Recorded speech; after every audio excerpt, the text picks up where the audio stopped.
ओम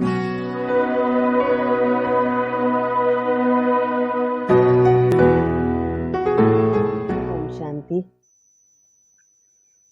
बचपन बड़ा सुंदर समय होता है। बाल्यकाल में हमारे जीवन की नींव पड़ती है और बहुत सारी बातें हम बचपन में ही सीखते हैं। वातावरण से सीखते हैं, अपने बड़ों से सीखते हैं। जो हम अपने चारों तरफ एक्टिविटी देखते हैं वो हमारे अंदर, मन और बुद्धि के अंदर वो फीड हो जाता है।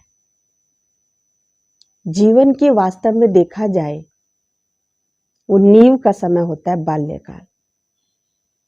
जो चीजें बचपन में इस जीवन रूपी पौधे में डाल दी जाएंगी उसी हिसाब से वो जीवन जीते हैं। उसी हिसाब से उसमें पुष्प, फूल, सुगंध, खुशबू वो पल्लवित होती है।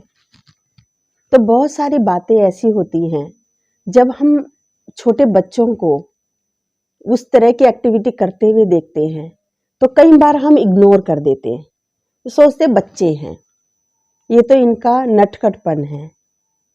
इस तरह की तो छोटी छोटी चीजें तो बच्चों की शैतानियां तो चलती है, लेकिन इग्नोर करने की वो चीजें नहीं होती है।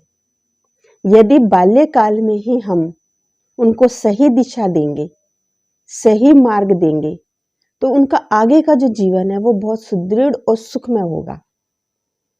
हम कई बार नजरअंदाज कर देते हैं उनकी नादानियां समझ के, उनका नटखटपना समझ के, और कई बार तो उनके गलत कामों पर भी, गलत कृत्यों पर भी हम मुस्कुराते हैं, हंसते हैं, हम इंजॉय करते हैं, जबकि इंजॉय नहीं करना चाहिए। क्योंकि हर चीज की सीखने की जो नींव का जो समय होता है वो बाल्यकाल होता है। इसलिए इग्नोर नहीं करें।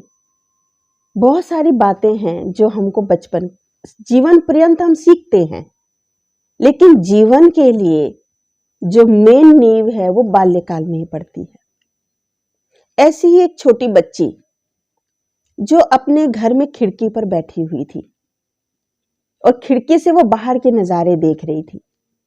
देखते देखते उसका ध्यान एक वृक्ष पर गया, एक पेड़ पर गया, जिस पेड़ पर एक चिड़िया अपनी चोंच में एक तिनका उठा के लाती थी और उस पेड़ की एक डाली पर सजा देती थी। और इसी तरह करते करते उसने बड़ा सुंदर से घोंसला बना लिया। और चिड़िया जब घोंसला बना के फिर दाना लेने गई, फिर कुछ अपना काम करने के लिए गई, उस बच्ची के बैठे बैठे मन में कुछ शैतानी सूझी। बचपन है तो बचपन में तो शैतानियां करते ही करते हैं, पर उस शैतानियों के अंदर किसी का नुकसान नहीं हो ये ध्यान रखना हमारा काम। उस छोटी बच्ची के मन में एक शैतानी सूझी। उसने एक डंडी ली और डंडी खिड़की में से पार करते हुए चिड़िया जब बाहर दाना चुगने गई थी उसके घोंसले को धीरे धीरे करके गिरा दिया। जब चिड़िया बाहर से आई उसने देखा कि उसका घोंसला तो है ही नहीं वहां पर। कुछ तिनके नीचे डले हुए हैं, कुछ तिनके उड़ गए हैं। चिड़िया अपने टूटे हुए घोंसले को देख करके ची ची करके रोने लगी।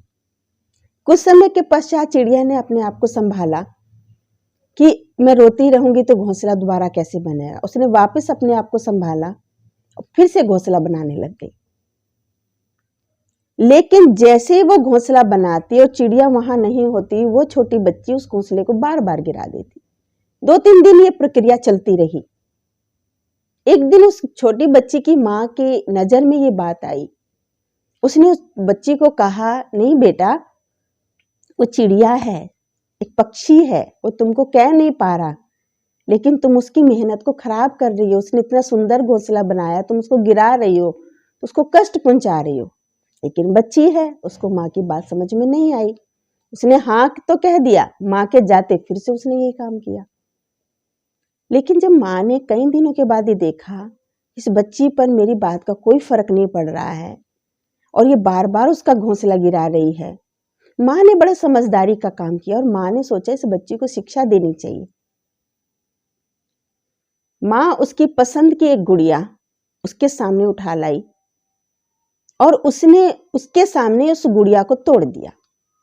जैसे उसकी मनपसंद गुड़िया टूटी, तो उस बच्ची को बहुत दुख हुआ और बहुत तेज तेज रोने लगी। तो माँ ने उसको कहा कि मैं तुम्हारी गुड़िया दोबारा से जोड़ दूंगी, पर तुमको मेरी एक बात माननी पड़ेगी। जब पहले तुम उस चिड़िया का घोंसला बना कर आओगी। उस गुड़िया बच्ची ने समझा घोंसला बनाना कौन सी बड़ी बात है, क्योंकि वो बहुत समय से देख रही थी कि वो चिड़िया आती है, एक वो डंडी लाती है, घास लाती है और उस पे पेड़ पे सजा देती है, और उससे वो घोंसला बन गया। डंडी रखी, घास रखा, डंडी रखी, घास रखा, घोंसला बन गया। कौन सी बड़ी बात है, मैं अब बना देती हूँ। जब वो बच्ची घोंसला बनाने के लिए गई, उसने अपने पास से बहुत सारी घास, बहुत सारी तिनके बटोरे, और उन तिनकों को जब वो बार बार रख रही थी, लेकिन वापस वो तिनके वहां पर सेट नहीं हो पा रहे थे, और जब बहुत देर मेहनत करने के बाद भी उससे वो घोंसला नहीं बन पाया, तो वो रोने लगी। तो उसकी माँ ने उसको तब समझाया कि बेटा, कोई भी काम सामने आपको देखने में बहुत आसान लग रहा है, लेकिन करना इतना आसान नहीं होता है। और किसी के भी काम को बिगाड़ना कितना आसान है, लेकिन उसको बनाना बहुत मेहनत लगती है।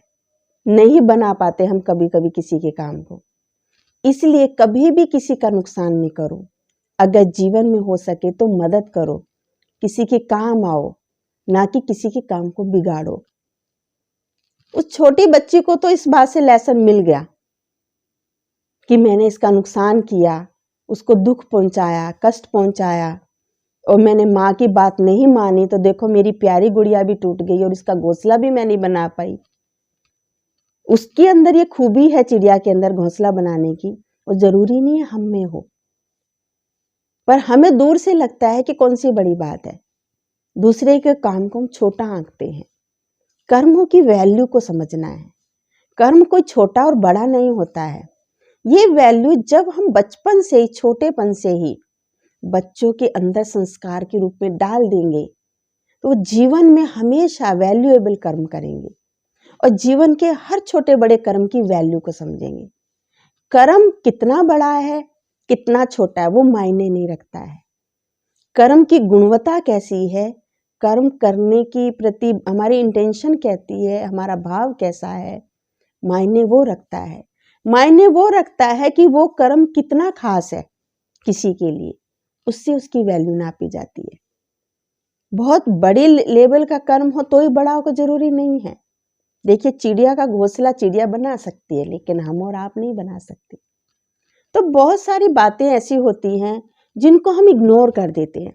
हम सोचते छोटे बच्चे हैं तो, लेकिन छोटे बच्चे ही तो आगे चल के बड़े बनेंगे, और उसी पे ही हमारा विश्व निर्भर करता है, हमारा संसार निर्भर करता है, हमारा देश निर्भर करता है।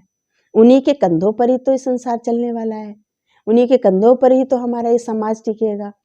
तो उनके कंधों को, उनके जीवन को बचपन से ही स्ट्रॉन्ग करें, बचपन से ही हम उनको उसकी वैल्यू समझाएं, उनकी गलतियों का एहसास कराएं।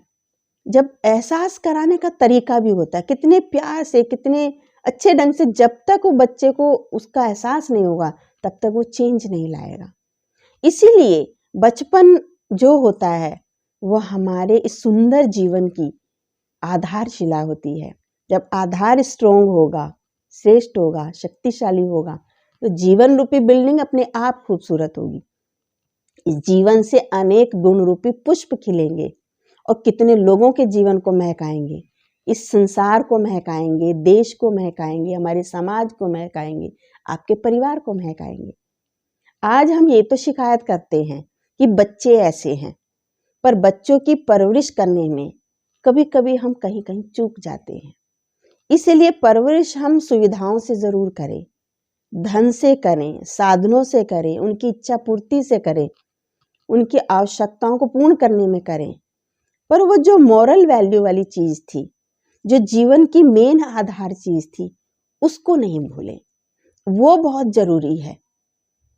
सबके साथ सहयोग से कैसे चलना है, सबको कोऑपरेट कैसे करना है, सबके काम की वैल्यू को समझना है, सामने वाला जो कर रहा है उसकी भी अपनी एक महत्ता है, वो हमको समझाना है।